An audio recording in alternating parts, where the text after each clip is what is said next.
जय हिंद बच्चों। चलिए बच्चों, आज हम लोग जानेंगे मुगल साम्राज्य का पतन। तो दोस्तों, आपको पता है कि मुगल साम्राज्य का पतन से ही मॉडर्न इंडिया की शुरुआत मानी जाती है। क्योंकि हम लोग ने बात की थी कि हम लोग आधुनिक भारत शुरू करेंगे या मॉडर्न शुरू करेंगे, है ना।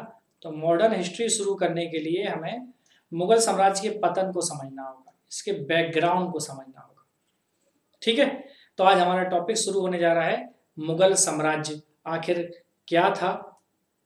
ठीक है, और ये इसका पतन कैसे हुआ। तो चलिए हम लोग मुगल साम्राज्य और इसके पतन को आज हम लोग अच्छे से डिटेल में समझते हैं। तो हमारा टॉपिक क्या है?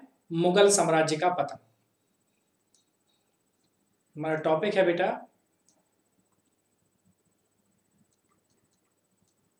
मुगल साम्राज्य का पतन।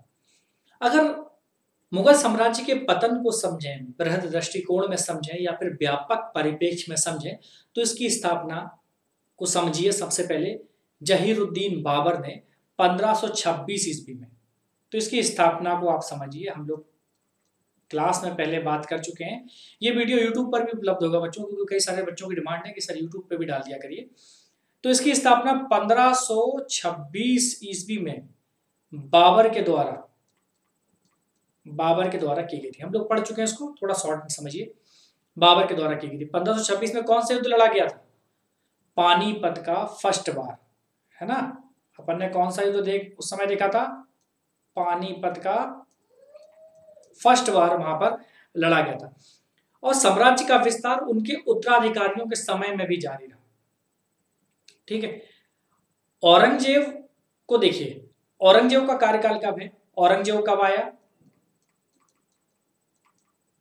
औरंगजेब का जो कार्यकाल है वो 1657 से माना जाता है और 1707 तक चलता है। अब यहां पर समझना है। तो इस शासन काल में ही मुगल साम्राज्य का क्षेत्रीय विस्तार अपने चरम पर पहुंचा था। पूछा जाए मुगल साम्राज्य का सबसे ज्यादा विस्तार किस शासक के समय पर हुआ, तो आपको बताना है औरंगजेब के समय पर। क्षेत्रीय विस्तार सबसे ज्यादा किस समय पर हुआ? औरंगजेब के समय पर। ठीक है, तो ये प्रश्न आता है। इसके साथ ही विघटन की प्रक्रिया भी औरंगजेब के समय में ही स्टार्ट हो गई थी। क्यों? क्योंकि औरंगजेब के उत्तराधिकारी जो हुए वो इतने योग्य नहीं थे, इतने कमजोर थे कि वो इस प्रक्रिया को रोकने में, विघटन की प्रक्रिया को रोकने में असमर्थ रहे। अब औरंगजेब द्वारा किए गए क्षेत्रीय विस्तार ने साम्राज्य की शक्ति बढ़ाने के बजाय इसकी नींव को कमजोर कर दिया, जिसका मूल कारण औरंगजेब की सामाजिक और धार्मिक नीतियों में भी है। ये नीतियां उसके पूर्वजों के विपरीत असहिष्णु और कट्टरता से प्रेरित थी। ठीक है, अब पतन के अगर कारणों को समझें, अगर आप पतन के कारणों को समझें तो यहां पर कुछ चीजें इंपॉर्टेंट हैं। अब अगर अपन लोग पतन के कारण देखें तो पतन के कारणों को हम लोग कई तरीकों में डिवाइड कर सकते हैं। ठीक है, तो सबसे पहले तो हम लोग राजनीतिक कारण देख सकते हैं। तो देखिए, अब अगर आपको पतन के कारण देखना है तो पतन के कारण में सबसे पहले हम लोग देखेंगे पॉलिटिकल रीजंस वो कौन से थे। वो पॉलिटिकल हम लोग रीजंस देखेंगे या राजनीतिक कारण देखेंगे। सबसे पहला पॉलिटिकल रीजन कौन सा था? अपन ने अभी थोड़ी देर पहले ही बात की कि औरंगजेब के कमजोर उत्तराधिकारी। तो क्या था? पहला था कमजोर उत्तराधिकारी। औरंगजेब ने साम्राज्य तो बहुत बड़ा बना दिया था, लेकिन उसके उत्तराधिकारी उतने मजबूत नहीं थे जैसा कि औरंगजेब था। तो क्या हुआ? मुगल शासन व्यवस्था केंद्रीकृत थी। इसके कारण सम्राट के व्यक्तित्व पर ही ये ज्यादा निर्भर थी। तो कमजोर उत्तराधिकारी कैसे? अब समझिए, क्योंकि व्यवस्था है केंद्रित, सेंट्रलाइज, पूरा शासन दिल्ली से चल रहा है। ठीक है, पूरा शासन कहां से चल रहा है बेटा? पूरा शासन दिल्ली से चल रहा है। ठीक है, और ये सेंट्रलाइज सिस्टम है, केंद्रीय प्रणाली है। और केंद्रीय प्रणाली में राजा का मजबूत होना बहुत जरूरी है। राजा का व्यक्तित्व बड़ा मजबूत होना चाहिए, वो दिखाई देना चाहिए। ठीक है, अब सम्राटों का जैसा व्यक्तित्व होगा उसी हिसाब से शासन होगा। इस प्रकार कमजोर सम्राटों का प्रभाव प्रशासन के प्रत्येक क्षेत्र में दिखाई देगा। जब शासन ही कमजोर होगा तो जाहिर सी बात है कि उसके जो अधिकारी होंगे वो शासक को शायद उतना तवज्जो नहीं देते होंगे, कुछ लोग तो उससे अलग होने की कोशिश भी करेंगे। तो औरंगजेब के पश्चात जितने भी सम्राट गद्दी पर बैठे वो सभी दुर्बल थे, इसलिए वो आंतरिक और बाह्य दोनों प्रकार की चुनौतियों का सामना करने में क्या रहे, असमर्थ रहे। ठीक है। अब चूंकि साम्राज्य का आकार बहुत बड़ा था, कमजोर उत्तराधिकारी, दूसरा रीजन सुनिए, दूसरा रीजन था साम्राज्य का आकार, साम्राज्य का बड़ा आकार। 1687 में औरंगजेब ने दक्कन के प्रांतों बीजापुर और गोलकुंडा को भी जीत लिया। अब इसने क्या किया था, इसने दक्कन में बीजापुर गोलकुंडा को भी अपने में मिला लिया। ठीक है। तो क्या हुआ, अब इससे पश्चात कर्नाटक को भी मुगल साम्राज्य में मिलाने के लिए वो लग गया। अब जितने भी क्षेत्रों को जीता बिना किसी ठोस प्रशासन की व्यवस्था किए औरंगजेब निरंतर युद्ध में उलझा रहा। इस कारण क्या हुआ, इस कारण साम्राज्य अंदर से कमजोर होता गया। आप जीते तो जा रहे हो लेकिन वहां पर कोई ठोस प्रशासक की व्यवस्था नहीं कर रहे हो वहां पर। तो ठोस प्रशासन कैसे, अब उसके लिए वहां पर अच्छे अधिकारियों को आपको लेके आना था, अगर आप उनको लेके आते तो साम्राज्य मजबूत हो जाता। ठीक है। तो क्या हुआ, याद रखना 1687 में से जैसे बीजापुर और गोलकुंडा को जीता, उसके बाद कर्नाटक को भी जीतने लगा, लेकिन वहां पर एक स्टेबल एडमिनिस्ट्रेशन नहीं दिया उसने। ठीक है। अब इससे क्या हुआ, साम्राज्य कमजोर होता गया, और कमजोर होने से क्षेत्रीय शक्तियां जैसे मराठा आदि के उदय के साथ साथ और भी बहुत सारे दरबारी जो अमीर थे वो भी षड्यंत्र रचने लगे। इसके साथ ही साम्राज्य की भौगोलिक विविधता इतनी ज्यादा थी, संचार व्यवस्था उतनी अच्छी नहीं थी, इसकी कमी ने भी इसके मार्ग को या इसके पतन के मार्ग को ज्यादा तेजी से आगे बढ़ा दिया या तेज कर दिया। ठीक है। एक और कारण है बड़ा, उसको बोलते हैं मुगल अभिजात वर्ग का पतन।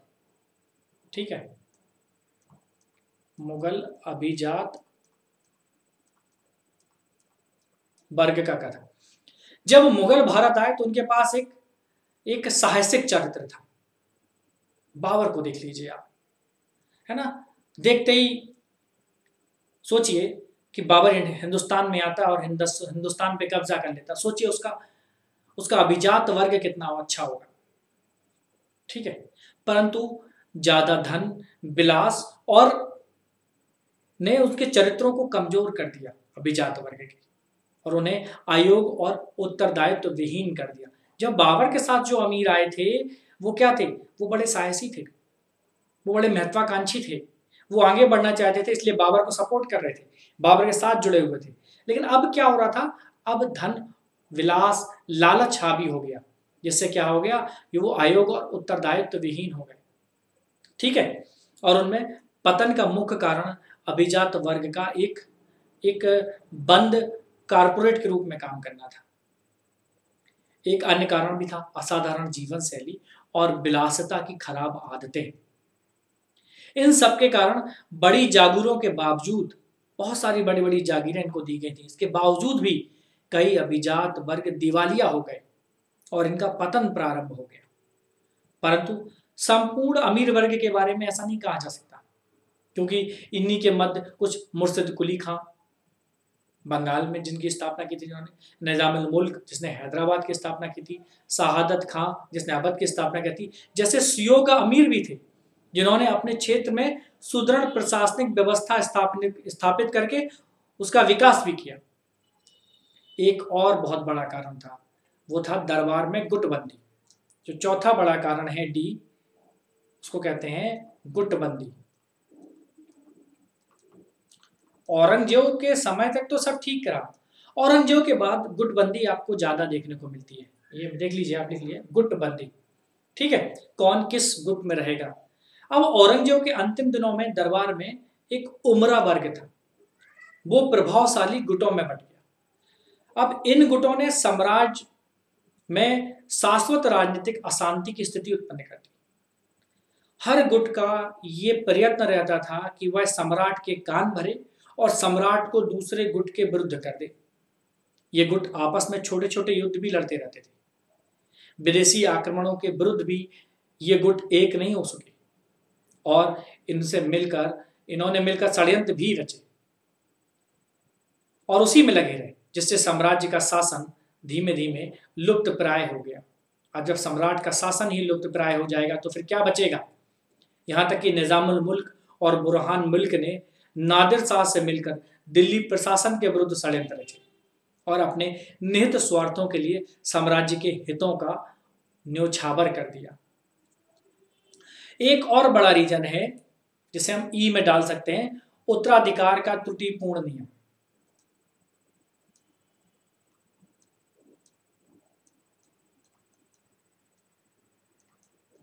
उत्तराधिकार का नियम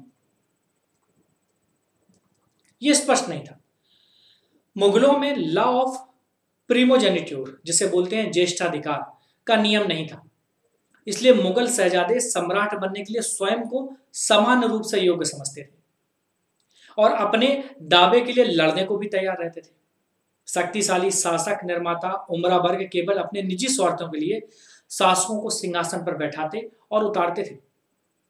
इस प्रकार उत्तराधिकार के नियमों के अभाव मुगल साम्राज्य के पतन का एक बड़ा कारण बना।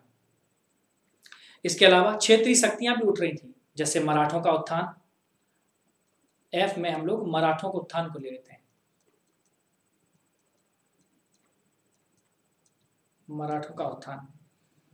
अब मुगल साम्राज्य के पतन का एक महत्वपूर्ण कारण था पेशवाओं के अधीन मराठों का उत्थान, क्योंकि उत्तर भारत की राजनीति में मराठे सबसे शक्तिशाली बनकर उभरे और मुगल दरबार में सम्राट निर्माता की भूमिका निभाने लगे।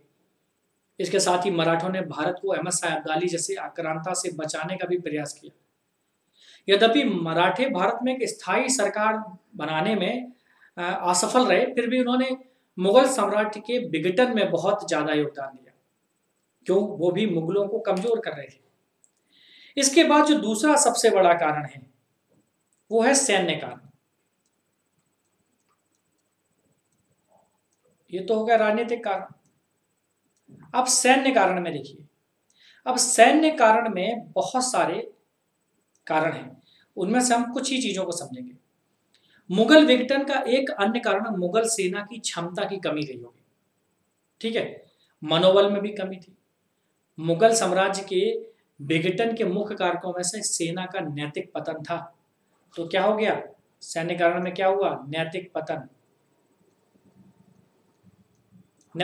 होने लगा। इसका मुख्य स्रोत सेना की संरचनात्मक कमजोरियां थी। अनुशासन की कमी के कारण सेना एक भीड़ में बदल गई।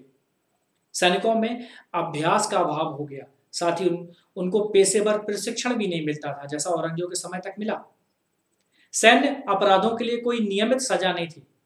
औरंगजेब के द्वारा भी राजद्रोह, कायरता और युद्ध के समय कर्तव्य की उपेक्षा जैसे मामलों की भी अनदेखी की गई थी।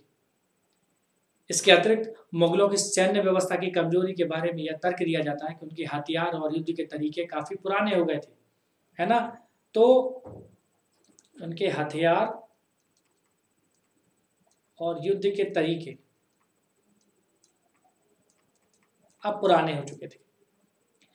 ठीक है, अब एक तीसरा बहुत बड़ा कारण है, थर्ड कारण है, वहां पर याद रखना है आपको, जागीरदारी संकट। ये एक बड़ा कारण माना जाता है। जागीरदारी संकट भी एक बड़ा कारण माना जाता है। आइए इसको समझते हैं। देखिए, औरंगजेब के शासन के अंतिम काल में प्रशासनिक व्यय को पूरा करने के लिए बड़ी मात्रा में जागीर भूमि को खालसा भूमि में परिवर्तित किया गया।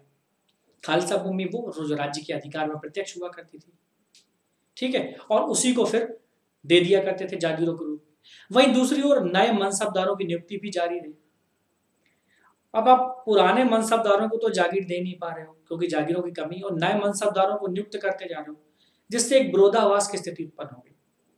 साथ ही उस काल में क्षेत्रीय प्रशासन भी कमजोर होने लगा। जागीरों की जमादानी और हासिलदानी में अंतर आने लगा। ठीक है, इस अंतर ने मनसबदारों की सैन्य स्थिति को कमजोर किया, जो कि मुगल साम्राज्य की रीढ़ कहे जाते थे। अब हम लोगों ने वहां जमादानी और हासिलदानी पढ़ा था, याद होगा आपको, तो यहाँ पर उसको डिटेल में नहीं देखना, हमें तो सिर्फ रीजन देखना है। अब हम लोग आर्थिक कारण को समझेंगे। कुछ ऐसे कारण भी थे जो आर्थिक माने जाते हैं। ठीक है, तो जो चौथा सबसे इंपॉर्टेंट रीजन है आर्थिक कारण। आर्थिक कारण का बहुत बड़ा कारण जागीरदारी संकट से ही उपजा था। अब शाहजहां के समय में कर की दर को उत्पादन के आधे हिस्से तक बढ़ा दिया गया। ध्यान रखना, भव्य इमारतों के निर्माण पर शाहजहां के द्वारा किए गए व्यय ने साम्राज्य के संसाधनों पर भारी बोझ डाल दिया। औरंगजेब के दीर्घकालीन दक्षिण के युद्धों ने भी न केवल खजाने को खाली कर दिया, कह सकते हो कि देश के व्यापार और उद्योग धंधों को भी नष्ट कर दिया। औरंगजेब की मृत्यु के बाद मुगल साम्राज्य की वित्तीय स्थिति दिवालियापन की स्थिति में आ गई। इसकी शुरुआत औरंगजेब के समय और उसकी मृत्यु के बाद ही शुरू हो गई। युद्ध में सेना के आवागमन में खड़ी फसलें नष्ट हो गईं। कृषकों ने तंग आकर खेती करना छोड़ दिया और लूटमार शुरू कर दी, जिससे फलस्वरूप माल मिलने में कठिनाई होने लगी, निर्यात प्रभावित होने लगा। ठीक है, फसल नहीं होगी तो उनको टैक्स नहीं मिला। इस काल में टैक्स फार्मिंग की प्रणाली को कर राजस्व संग्रह की जिम्मेदारी, कह सकते हो आप, का सहारा लिया जाता था। हालांकि इस पद्धति से सरकार को ज्यादा लाभ नहीं हुआ और इसने लोगों की स्थिति को और खराब कर दिया। अब जब टैक्स कम हो गया तो सरकार ने क्या किया, टैक्स फार्मिंग में क्या किया, निजी नागरिकों या समूह को कर राजस्व संग्रह की जिम्मेदारी दे दी। यहाँ पर भी क्या करते थे वो, अब एक समूह कर संग्रह करेगा तो वो ज्यादा संग्रह कर लेता था और शासन को कम दिया करता था। इससे भी क्या हुआ, लोगों की स्थिति पर खराब असर हुआ। मुगल साम्राज्य के चरम के काल में देसी बैंकिंग, बीमा और व्यापारिक संस्थान साम्राज्य के महत्वपूर्ण सहयोगी थे। लेकिन औरंगजेब की मृत्यु के बाद इन संस्थानों ने क्षेत्रीय शक्तियों में अधिक अधिक स्वायत्तता के लक्षण देखकर अब उन्हें सहयोग देना शुरू कर दिया।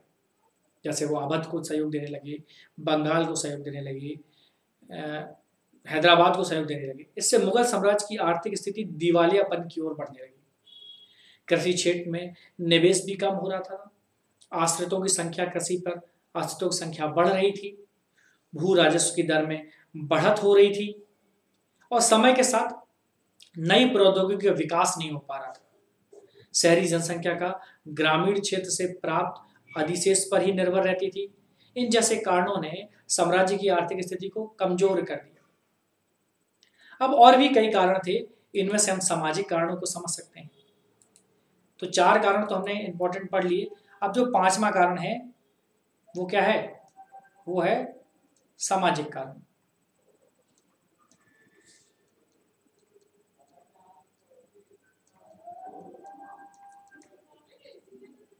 सामाजिक कारण, अब सामाजिक कारण को समझो। हिंदुओं के साथ अत्याचार बढ़ गया, इसने भी सामाजिक असंतोष को बढ़ा दिया। धार्मिक स्वतंत्रता और सहिष्णुता का अभाव हो गया, जिसके कारण भी लोगों में एक एक दुर्भावना पैदा हो गई। गरीबों पर अनावश्यक कर लगा दिया गया। ये सभी गैर मुस्लिम लोगों पर करों को बढ़ा दिया गया। तो ये सभी चीजें ऐसी थी जिससे कई सारे सामाजिक कारण भी इसके पतन में योगदान देने लगे। अब कई सारे धार्मिक कारणों को भी आप समझ सकते हैं। अब कई सारे धार्मिक कारण भी थे जो मुगल साम्राज्य के पतन के लिए इंपॉर्टेंट थे। औरंगजेब स्वभाव से बड़ा कट्टर था, इस्लामी कानून के अनुसार ही कार्य करता था, परंतु इस कानून का विकास भारत के बाहर बिल्कुल अलग परिस्थिति में हुआ था और यह उम्मीद नहीं की जा सकती थी कि यह भारत में भी कारगर सिद्ध होगा। औरंगजेब ने कई अवसरों पर अपनी गैर मुसलमान प्रजा की भावनाओं को समझने से इनकार कर दिया। मंदिर के प्रति अपनाई गई उसकी नीति और इस्लामी कानून के आधार पर जजिया को दोबारा लागू कर गई। ना तो वह मुसलमानों को अपने पक्ष में कर सका और ना ही इस्लामी कानून पर आधारित राज्य के प्रति उनकी निष्ठा प्राप्त कर सका। अब इस नीति के कारण सनातनी, बुंदेल और जाटों ने विद्रोह कर दिया और दूसरी ओर इस नीति के कारण हिंदू भी उसके खिलाफ हो गए और ऐसे वर्ग सशक्त हो गए जो राजनीतिक और अन्य कारणों से मुगल साम्राज्य के विरुद्ध थे। अब पतन में एक बहुत बड़ी नीति है, औरंगजेब ने दक्षिण की तरफ बहुत बड़ा ध्यान दिया। तो औरंगजेब की दक्षिण की नीति, ये भी बहुत बड़ी नीति थी। दक्कन में लगातार युद्ध जारी रखने की औरंगजेब की गलत नीति मुगल साम्राज्य के लिए घातक सिद्ध हुई, क्योंकि औरंगजेब लगभग 27 साल तक दक्कन में लगा रहा। इससे साम्राज्य के संसाधनों को बड़ी क्षति हुई, क्योंकि उत्तर से जो साम्राज्य के लिए धन आता था वो दक्षिण में खत्म हो जाता था। इससे क्या फर्क पड़ेगा? इससे साम्राज्य कमजोर होने लगा। साम्राज्य को अपनी दैनिक आवश्यकताओं की पूर्ति के लिए भी धन की कमी पड़ने लगी। एक बहुत बड़ा कारण और उभर के आया, जो समय था बाहरी आक्रमण, बाहर और यूरोपीय आगमन। अब 1739 में नादिर शाह ने आक्रमण कर दिया, बाहरी आक्रमण को अगर आप देख रहे हो, ठीक है। तो इसमें आप देखें बाय में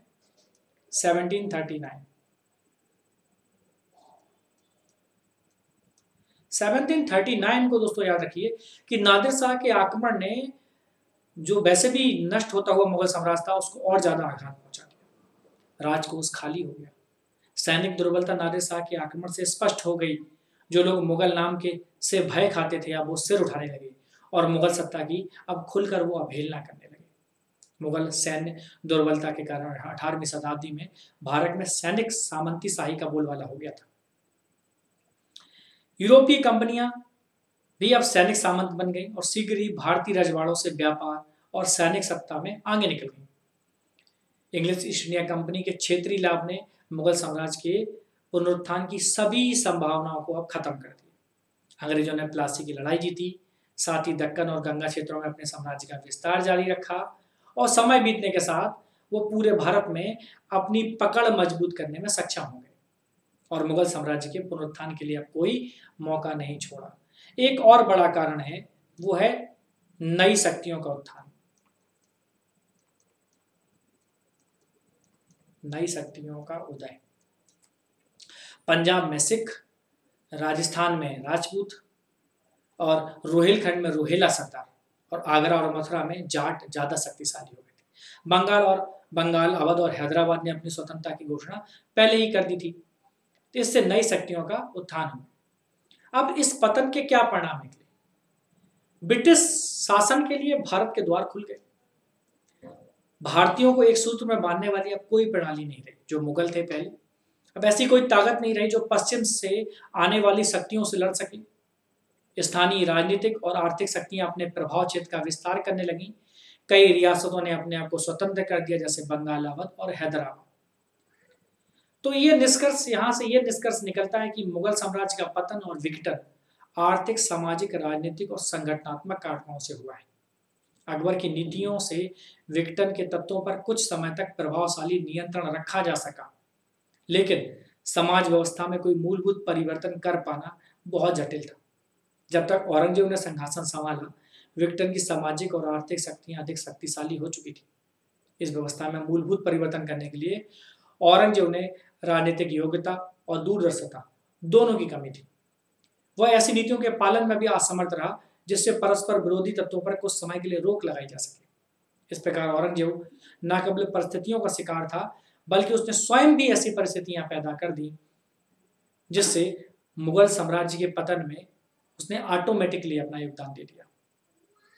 तो बच्चों, मुगल साम्राज्य का पतन आपको समझ में आया होगा। इसके बाद हम लोग जानेंगे क्षेत्रीय शक्तियों का उदय, है ना। बंगाल, अवध और ये हैदराबाद का कैसे उदय हुआ, इनको भी हम लोग इसके बाद समझेंगे। तो अपन लोग का नेक्स्ट टॉपिक है क्षेत्रीय शक्तियों का उदय।